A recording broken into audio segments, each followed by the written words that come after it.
Hello, today I will use my bike as an example to show you how you could potentially convert a road bike into a gravel or cyclocross bike, back and forth. I'm doing this every season. This is the bike that I love the most from all of my bikes. I like the painting, I like the frame shape. This is something that I never get bored. And that's why I am playing with the parts and all the technical elements every year. It just brings me a lot of fun. So without further ado, let's dive into technical details. As you might already guess, this bike is converted into a road setup, and the essential part of this conversion is, of course, driver train. Let's come closer, and here we can see the 11 speed 11 to 28T cassette from SRAM, and in front we have 48T chainring. This is quite hard ratio, but in area where I am living, there are not many very long and steep climbs, so it's a kind of a good compromise. But in comparison to my winter setup, where I'm using such a huge cassette,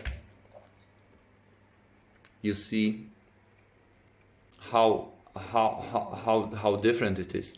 So in order to handle this biggest cassette, I had to install this longer cage for the rear derailleur.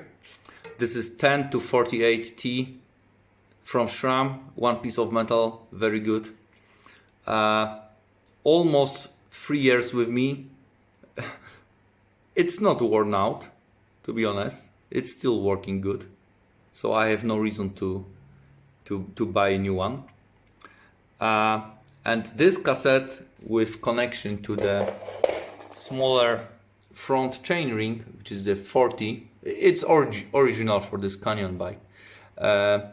It gives me a lot of comfort when it comes to climbing on steeper climbs in a forest, in more rough terrain.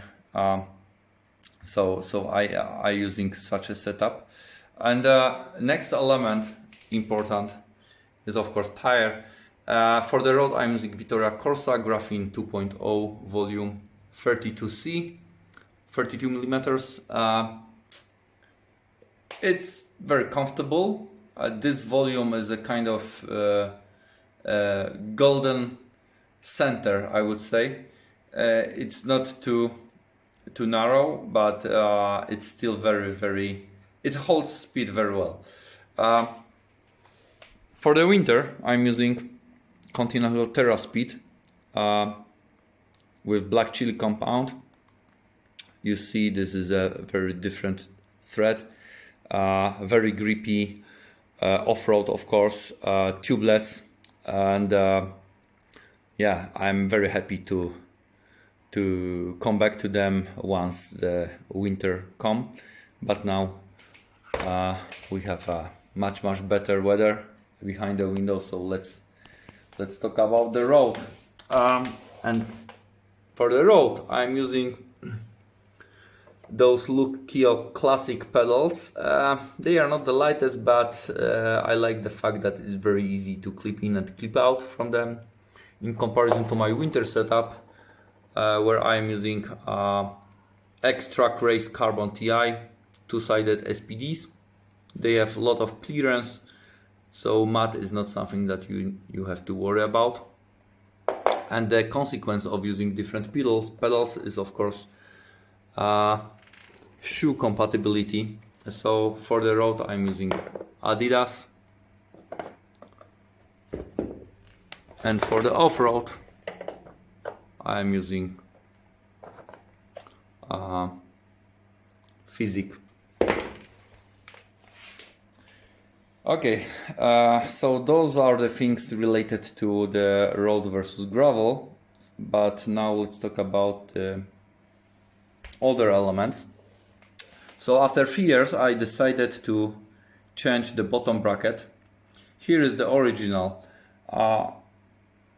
I heard some noise inside, and one of the bearings is a bit worn out, or maybe some washer inside. I don't know. I am not an expert, so I just decided to install the brand new press fit BB86 bottom bracket, and the shell that I installed, which is not visible here, comes from Token. I have the box. So this brand make extremely good components. This one is very easy to install. You don't need a special press. You just need typical key for bottom brackets, and it's enough.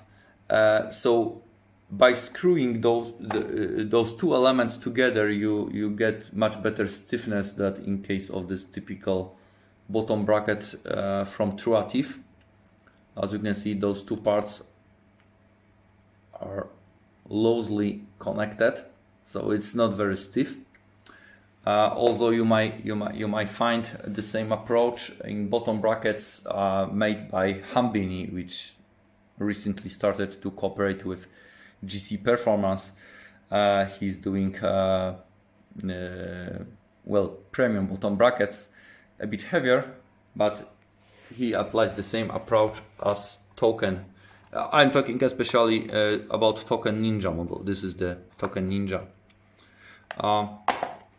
Alright, apart from this, I also changed for the next season the saddle.